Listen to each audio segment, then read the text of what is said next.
porque se quitó la vida. Pues la gente...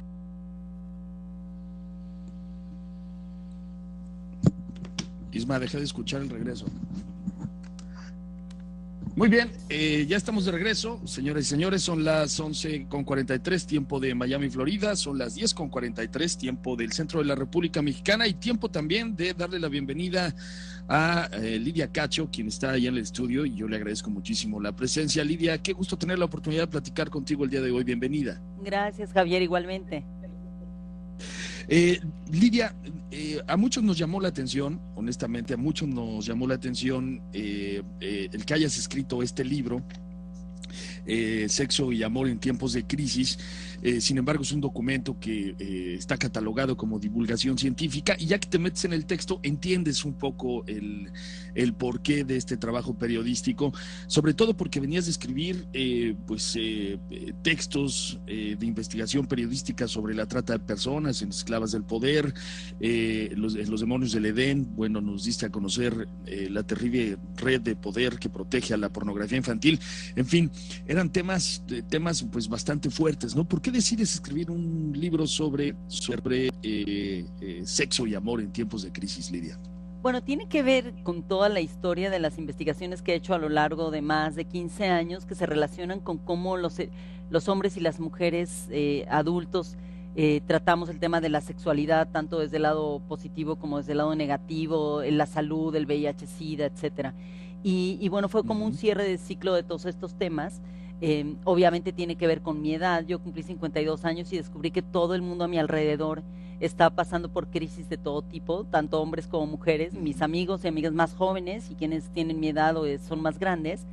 Y las crisis no solamente tienen que ver, obviamente, con asuntos emocionales, con divorcios, con separaciones, sino con problemas de salud muy serios que van desde cánceres prostáticos hasta cánceres de otro tipo que tienen las mujeres, etcétera, y que todo se vincula con la salud hormonal. Entonces decidí investigar a fondo qué está pasando y por qué no entendemos en México los serios problemas de salud que causa en los cambios hormonales a partir de los 40 años. Y a partir de esas investigaciones y entrevistando a cientos de hombres y a cientos de mujeres, descubrí no solamente cómo nos manipulan las farmacéuticas en México, sino la ausencia de conocimiento que tenemos sobre nuestra salud en términos generales, y todos los tabús y los clichés de los que somos esclavos en el tema del erotismo, de la sexualidad, de la fidelidad, de la lealtad, de las relaciones de pareja, etcétera. Entonces es un viaje, por la vida íntima de las y los mexicanos, y además quería tener datos duros sobre esto. Casi todos los libros sobre estos temas son referencias de Estados Unidos que traducen a México, y yo quería poder tener una investigación seria, amplia, bien documentada sobre cómo viven las y los mexicanos la sexualidad, la fidelidad, las enfermedades graves, ¿no? Si se acompañan o no, si se divorcian o no, el costo emocional, el costo económico, el costo familiar que tienen las crisis de la edad, tanto para hombres como para mujeres. Y es que pocos saben que estás graduada del Centro Nacional en Violencia Sexual y Doméstica de San Antonio, Texas, y eres especialista además en salud sexual y reproductiva. Así es, desde hace muchísimos años. Por eso justamente me he dedicado a investigar todos estos temas. Mi primer libro, mi segundo libro, de hecho, es una novela que trata sobre el VIH-Sida, el contagio entre una pareja, y toda la novela gira alrededor del descubrimiento de quién contagió a quién, y es una búsqueda sobre la violencia de género y cómo los hombres y las mujeres en México no hablamos de los temas que son verdaderamente importantes dentro de la pareja y del hogar. Entonces, bueno, este es casi un cierre de este tema 18 años después de que publiqué la novela, y bueno, para mí era muy importante además revelar cómo viven los hombres la discriminación contra ellos en el mundo médico. Los hombres mexicanos le cuestan 4 veces más al sistema de salud porque no van al médico a tiempo, porque no son bien atendidos, y cuando llegan al médico los problemas de salud son mucho, mucho más graves de lo que podían haber sido si hubieran sido detectados a tiempo. Hay varias cosas que me llaman la atención acerca de las conclusiones a las que llegaste en este trabajo periodístico de Sexo y Amor en tiempos de crisis.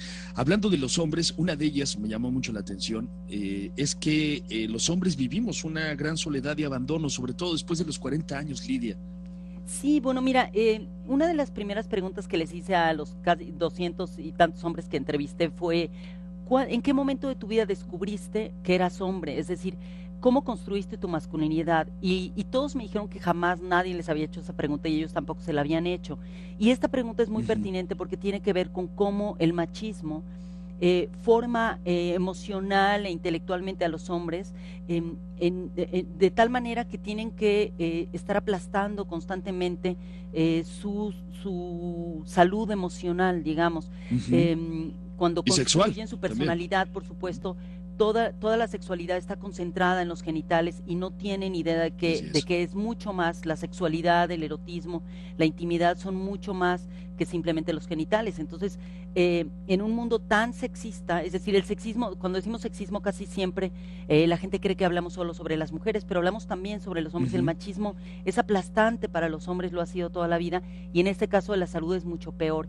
Cuando un hombre empieza a preocuparse no solamente por su apariencia, sino por problemas de intimidad, por problemas de depresión, por ejemplo, vinculados también a su ser hombre a partir de los 40 años, que siente que no es lo suficientemente adecuado para lo que el mundo a su alrededor le dice que tiene que ser macho, tiene que estar sexualmente disponible, tiene que ser atractivo, tiene que tener dinero, tiene que tener auto, tiene que mantener mujeres, y de pronto no logra tener eso y entra en una crisis existencial natural a partir de los 40, y no hay nada a su alrededor para contenerlo. Es decir, no están acostumbrados a expresar sus emociones, pero además ni siquiera entre los hombres se contienen. Las mujeres sí socializamos más la experiencia emocional y en ese sentido tenemos más espacios para la contención, y los hombres no, y este libro también es un poco como una provocación para preguntarnos qué daño le ha hecho a los hombres mexicanos el machismo cultural, el machismo dentro de las ciencias, dentro de la medicina y por supuesto dentro de los propios medios también.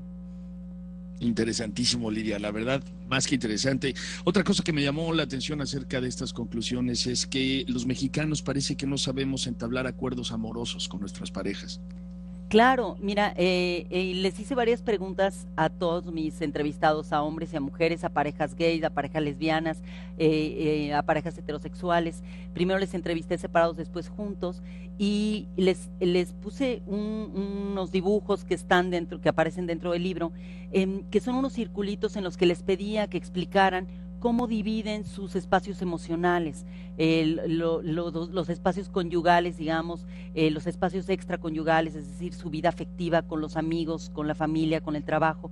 Y la gran mayoría de las personas hacían círculos separados, no sabían explicar exactamente qué acuerdos amorosos o de intimidad tienen con su pareja, y la mayoría revelaron, incluso gente de 50, de 60 años, que nunca en su vida, hasta el momento de la entrevista, se había sentado a hacerse preguntas tan claras y tan obvias y tan pertinentes como esta de a qué estamos dispuestos en una relación amorosa en términos prácticos y en términos de intensidad y de compromiso, ¿no? Como especialista en el tema y escuchándote hablar de estas conclusiones en tu libro Sexo y Amor en tiempos de crisis, ¿ya viste 50 sombras de Grey? ¿Leíste el libro? ¿Qué opinión tienes acerca de te confieso que una amiga me regaló el libro. Yo tengo muy poco tiempo libre y la literatura basura verdaderamente me cuesta mucho trabajo. Lo dejé en el primer capítulo, me parece muy, muy mal escrito.